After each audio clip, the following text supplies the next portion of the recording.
ಪ್ರಧಾನಿ ನರೇಂದ್ರ ಮೋದಿ ನೇತೃತ್ವದ 3ನೇ ಅವಧಿಯ ಸರ್ಕಾರವು ಜೂನ್ 9ಕ್ಕೆ 1 ವರ್ಷ ಪೂರ್ಣಗೊಳಿಸಿದೆ.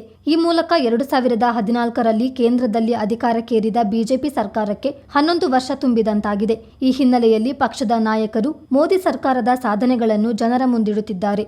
ಮಡಿಕೇರಿಯಲ್ಲಿ ಸುದ್ದಿಗೋಷ್ಠಿ ನಡೆಸಿ ಮಾತನಾಡಿದ ಪಕ್ಷದ ರಾಜ್ಯ ಸಂಚಾಲಕ ಗಣೇಶ್ ಕಾರ್ಣಿಕ್, ಕಳೆದ 11 ವರ್ಷಗಳಲ್ಲಿ ಭಾರತವು ವೇಗವಾಗಿ ಬೆಳೆಯುತ್ತಿರುವ ಪ್ರಮುಖ ಆರ್ಥಿಕತೆಯಾಗಿ ಬದಲಾಗಿದೆ. ಉತ್ತಮ ಆಡಳಿತದ ಮೂಲಕ ದೇಶದ ಜನರ ಅಪೇಕ್ಷೆಯಂತೆ ಪರಿವರ್ತನೆ ತರುವಲ್ಲಿ ಮೋದಿ ಸರ್ಕಾರ ಯಶಸ್ವಿಯಾಗಿದೆ.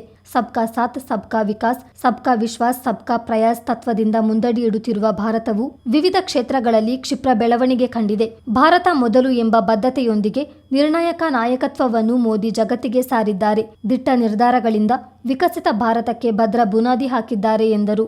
2014ರಿಂದ 2024ರ ಅವಧಿಯಲ್ಲಿ ಮೋದಿ ಸರ್ಕಾರವು ಕರ್ನಾಟಕದ ರಸ್ತೆ, ರೈಲ್ವೆ, ನಗರಾಭಿವೃದ್ಧಿ ಮತ್ತು ಇಂಧನ ಕ್ಷೇತ್ರಕ್ಕೆ 5 ಲಕ್ಷ ಕೋಟಿಗೂ ಹೆಚ್ಚು ಹೂಡಿಕೆ ಮಾಡಿದೆ. ರಾಜ್ಯದಲ್ಲಿ 1860 ಕಿಲೋಮೀಟರ್ ರಾಷ್ಟ್ರೀಯ ಹೆದ್ದಾರಿಗಳ ನಿರ್ಮಾಣ, ಬೆಂಗಳೂರು ಮೈಸೂರು ಎಕ್ಸ್‌ಪ್ರೆಸ್ ವೇಗೆ 8408 ಕೋಟಿ ಬಿಡುಗಡೆ ಮಾಡಿದೆ. ರೈಲ್ವೆ ಮಾರ್ಗಗಳ ವಿದ್ಯುದೀಕರಣದಲ್ಲಿ ಐತಿಹಾಸಿಕ ಪ್ರಗತಿ ಸಾಧಿಸಲಾಗಿದೆ. ಕರ್ನಾಟಕದಲ್ಲಿ 10 ವಂದೇ ಮಾತರಂ ರೈಲುಗಳು ಸಂಚರಿಸುತ್ತಿದೆ. ಬೆಂಗಳೂರಿನ ಸುತ್ತ 271 ಕಿಲೋಮೀಟರ್ ಉದ್ದದ ವೃತ್ತಾಕಾರದ ರೈಲು ಸಂಪರ್ಕ ಯೋಜನೆಯ ಸಂಪೂರ್ಣ ವೆಚ್ಚವನ್ನು ಕೇಂದ್ರ ಸರ್ಕಾರವೇ ಭರಿಸಲಿದೆ. ಆಪ್ಟಿಕಲ್ ಫೈಬರ್ ಮೂಲಕ 5807 ಗ್ರಾಮ ಪಂಚಾಯಿತಿಗಳಿಗೆ ಹೈಸ್ಪೀಡ್ ಬ್ರಾಡ್ಬ್ಯಾಂಡ್ ಸಂಪರ್ಕ ಒದಗಿಸಲಾಗಿದೆ. ಕಳೆದ 10 ವರ್ಷದಲ್ಲಿ ರಾಜ್ಯಕ್ಕೆ 2.82 ಲಕ್ಷ ಕೋಟಿ ತೆರಿಗೆ ಪಾಲು ಸಿಕ್ಕಿದೆ. ಸ್ಟಾರ್ಟ್ಅಪ್ ಇಂಡಿಯಾ, ಕೃಷಿ, ಕೈಗಾರಿಕಾಭಿವೃದ್ಧಿ, ಬಡವರ ಕಲ್ಯಾಣ ಮತ್ತು ಸಾಮಾಜಿಕ ಆರೋಗ್ಯ ಭದ್ರತೆ, ಪಿಎಂ ಕಿಸಾನ್, ಬೆಳೆ ವಿಮೆ, ಸ್ವಚ್ಛ ಭಾರತ್, ಉಜ್ವಲ, ಮುದ್ರಾ, ಅಮೃತ್ ಯೋಜನೆ ಸೇರಿದಂತೆ ಪ್ರತಿಯೊಂದು ಕ್ಷೇತ್ರಕ್ಕೂ ಕೋಟ್ಯಾಂತರ ಅನುದಾನ ನೀಡಿ ಜನಪರ ಆಡಳಿತ ನೀಡಿದ್ದಾರೆ ಎಂದು ಬಣ್ಣಿಸಿದರು. ದೇಶಾದ್ಯಂತ ಸಂಕಲ್ಪದಿಂದ ಸಿದ್ಧಿ ಅಭಿಯಾನ ಆರಂಭಗೊಂಡಿದ್ದು, ಮೋದಿ ಸರ್ಕಾರದ ಸಾಧನೆಗಳನ್ನು ಜನರಿಗೆ ಮುಟ್ಟಿಸುವ ಕೆಲಸವಾಗ್ತಿದೆ ಎಂದು ಗಣೇಶ್ ಕಾರ್ಣಿಕ್ ಮಾಹಿತಿ ನೀಡಿದರು. 40 ವರ್ಷಗಳಿಂದ ದೇಶದ ಗತಿವಿಧಿಗಳನ್ನು ಮತ್ತು ಆಂತರಿಕ ವ್ಯವಸ್ಥೆಗಳನ್ನು ಅಂತಾರಾಷ್ಟ್ರೀಯ ಮಟ್ಟದಲ್ಲಿ ಭಾರತದ ಸ್ಥಾನವನ್ನು ಗಮನಿಸಿದೆ. ಇವತ್ತು ಭಾರತದ ಪಾಸ್ಪೋರ್ಟ್ಗೆ ಇರುವಂಥ ಗೌರವ ನನಗೆ ಕೊಡ್ತೀನಿ ಯಾವತ್ತೂ ಇರಲಿಲ್ಲ. ಇದರ ಹಿಂದೆ ಒಂದು ದೊಡ್ಡ ಪರಿಶ್ರಮ ಇದೆ. ನಾವು ಯಾವುದೋ ಒಂದು ಸಿದ್ಧಾಂತಕ್ಕೆ ಮುಗಿಕೊಳ್ಳದೆ, ಅದು ಪಂಚಶೀಲ ಇರ್ಬೋದು ಅಥವಾ ಆರೋಗ್ಯ ತತ್ವಾಧಾರಿತ ಸಂಗತಿಗಳಿರ್ಬೋದು, ನಾನ್ ಅಲೈನ್ಡ್ ಮೂವ್ಮೆಂಟ್ ಇರ್ಬೋದು, ಇಂಟರ್ನ್ಯಾಷನಲ್ ಇಕನಾಮಿಕ್ ಫೆಡರೇಷನ್ಸ್ ಅಂತ ಹೇಳ್ಬೋದು, ಈ ಸಾರ್ಕ್ ಅಂದರೆ ಬೇರೆಷ್ಟು ಸಂಗತಿಗಳು, ಇದನ್ನೆಲ್ಲ ಬಿಟ್ಟುವುದಿಲ್ಲ.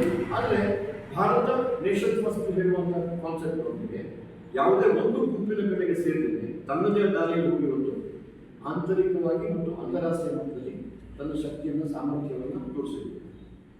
ಈ ಆರ್ಥಿಕ ಜೊತೆಯಲ್ಲಿ 11ನೇ ಸ್ಥಾನದಿಂದ 4ನೇ ಸ್ಥಾನಕ್ಕೆ ಬಂದು ಮುಂದಿನ 3-4 ವರ್ಷಗಳಲ್ಲಿ 2027 ಇರಬೇಕು ಕನಸುಗಳು ಒಂದು ಭಾಗ.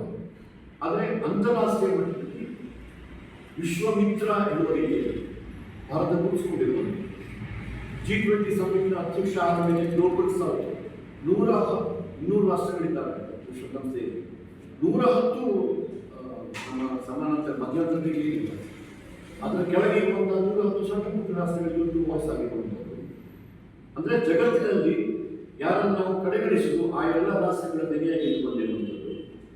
ಕ್ವಾಡ್ನಲ್ಲಿ ಅತ್ಯಂತ ಪ್ರಮುಖ ರಾಷ್ಟ್ರಗಳಿರುವಂಥದ್ದು ಅಮೆರಿಕ, ಭಾರತ, ನ್ಯೂಜಿಲೆಂಡ್ ಮತ್ತು ಆಸ್ಟ್ರೇಲಿಯಾ, ಈ 4 ರಾಷ್ಟ್ರಗಳಿವೆ.